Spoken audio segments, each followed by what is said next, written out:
je vais vous réaliser un gâteau aux pommes avec des blancs d'œufs. Donc voilà, un bon gâteau qu'on peut servir ensuite avec une sauce caramel par exemple, ou un coulis de chocolat, ça peut être très bon. Des petites noisettes grillées, vous mettrez ce que vous voulez dessus. Déjà, je vous montre la base. C'est un gâteau qui est préparé vraiment en 5-10 minutes. C'est très rapide, qui vous permet du coup d'utiliser des blancs d'œufs et sans les monter en neige, donc super rapide. Je vais le réaliser aujourd'hui dans le moule rosace. C'est celui-ci, il est très joli, vous voyez, avec du coup des pétales un petit peu. Donc on pourra mettre nos pommes dedans. Allez, c'est parti, je vous montre comment on fait cette recette simple et rapide. Le moule rosace est posé sur la plaque en alu. On va avoir besoin donc du coupe-pomme, un fouet, une spatule double embout, le bol à micro-ondes, un cul de poule avec le support de cul de poule. Pour les ingrédients, il nous faut du beurre, de la farine, de la poudre de noisette, du sucre roux, de la levure chimique, du sucre vanillé et des blancs d'œufs ainsi que des pommes. Donc là, mes blancs d'œufs sont sous vide depuis au moins 15-20 jours. Donc je vais les peser. Il faut 4 blancs d'œufs, soit 4 fois 30 grammes. Alors pour commencer, on prend donc un cul de poule dans lequel on va mettre toutes les poudres. Donc là, il faut 50 grammes de farine. Il faut 30 grammes de poudre de noisette. 10 grammes de sucre vanillé, c'est du sucre maison que je fais. Il faut 100 grammes de sucre roux. Et enfin, 2 cuillères à café de levure chimique. On tamise avec le petit fouet donc dans le cul de poule. On mélange bien toutes ces poudres ensemble.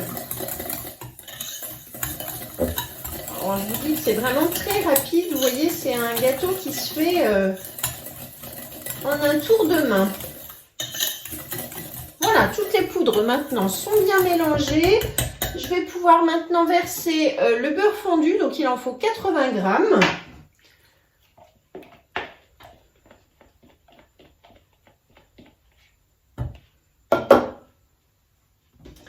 Je mélange de nouveau avec le fouet.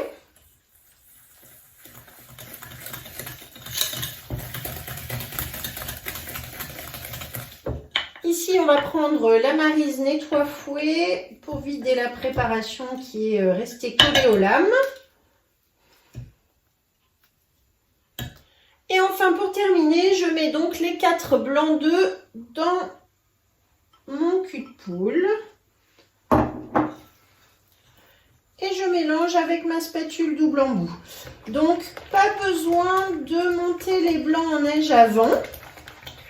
Alors, c'est hyper rapide à faire.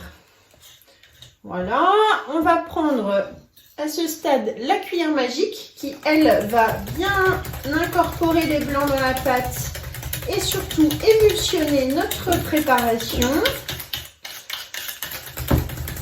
Voilà, ça va permettre de fouetter les blancs dans la pâte directement. Donc là, on a bien des petites bulles d'air. Ça aère, c'est parfait. Ça va être un gâteau très léger. Je vais mettre ceci de côté. Et ensuite, maintenant, on va s'occuper des pommes. Alors, on verra le nombre de pommes que je vais mettre. Donc là, pour l'instant, je vais commencer par éplucher mes pommes. Donc, je fais un premier cercle en dessous, un premier cercle au-dessus. Vous voyez, donc je coupe en fait le dessus, le dessous, ce qui permet ensuite de faire des lamelles pour les éplucher plus rapidement. Voilà, ça c'est une petite technique d'épluchage rapide. Après, vous n'avez plus que des petites bandes à faire et ça va très vite. Ensuite, on va prendre le coupe-pomme. Donc, le coupe-pomme, il va me permettre d'évider le centre et de couper 16 quartiers. Donc, je pose sur ma planche directement la pomme, je vise le milieu et j'appuie. Ensuite, eh bien, pour terminer, puisque là, c'est pas complètement découpé, je vais mettre en face des petites flèches. Oups, je sais pas si vous voyez, voilà, comme ça. Donc, les petites flèches les unes en face des autres. Et là, hop, j'ai plus qu'à claquer. Du coup, on a retiré le trognon, ça c'est top. Et on a tous nos petits morceaux de pommes qui sont prêts. Donc là, je vais les installer, je vais déjà en mettre un dans chaque pétale. Voilà. Ensuite, avec le couteau à pâtisserie, je recoupe en moitié du coup pour mettre ici, dans les petites parties du moule.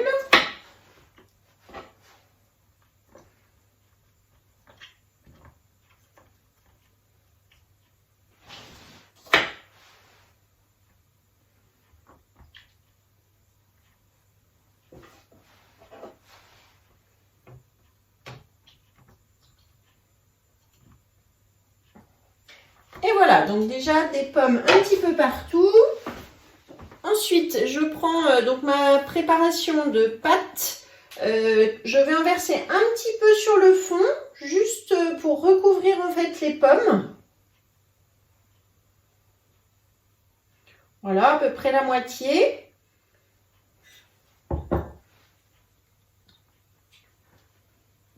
Je recouvre bien tous mes petits morceaux de pommes que j'ai posés dans le fond. Et ensuite, je vais du coup maintenant garnir avec un petit peu plus de pommes.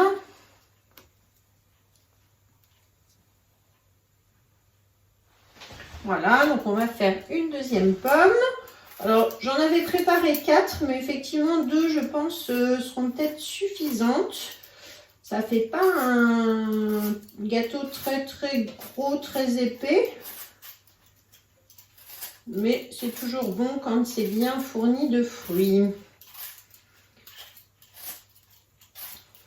Alors, j'ai préchauffé mon four à 180 degrés.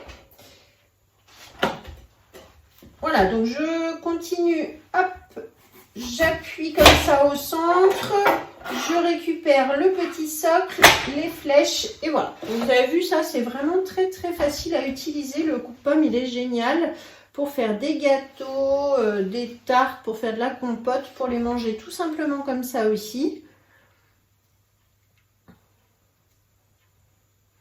Hop, voilà, donc on va maintenant verser le reste de pâte par-dessus.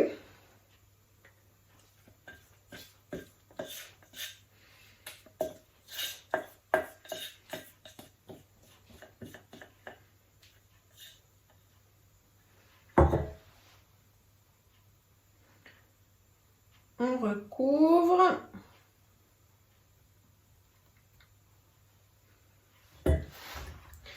Et puis, on va en rajouter un petit peu pour vraiment finir la pomme. Vous voyez, j'intercale du coup dans la pâte les petits morceaux qu'il me reste.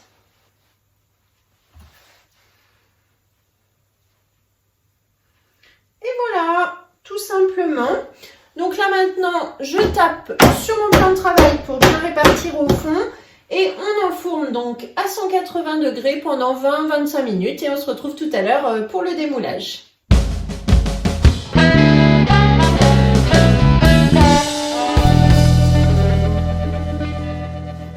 Et voilà, donc ça y est, mon gâteau aux pommes est cuit. Il est tout doré là avec la poudre de noisette, ça sent très bon. Donc je prends mon plateau en bambou rond, du coup ça va très bien avec les moules comme ça ronds. Et je le mets par-dessus, je retourne avec la plaque en aluminium. Et du coup, voilà, je peux démouler ma rosace. Alors voilà donc une jolie rosace, bien dorée, bien moelleuse aussi. La pâte est très moelleuse, ça fait un petit gâteau qui est vraiment sympa, c'est pas très épais, vous voyez. Voilà, donc après on peut rajouter un petit coulis de caramel au beurre salé, ça va être excellent avec le gâteau aux pommes. Alors je vous prends des photos, je vais vous mettre donc la recette comme d'habitude, vous la retrouvez en dessous dans la description, vous avez une petite flèche là sur le côté qui vous permet de retrouver la liste des ingrédients, la liste du matériel que j'ai utilisé pour retrouver sur la boutique en ligne. Si vous n'avez pas de conseillère, que vous voulez passer une commande, demandez-moi un bon d'achat sur votre première commande. Et puis moi je vous dis à très bientôt pour une nouvelle recette. Au revoir.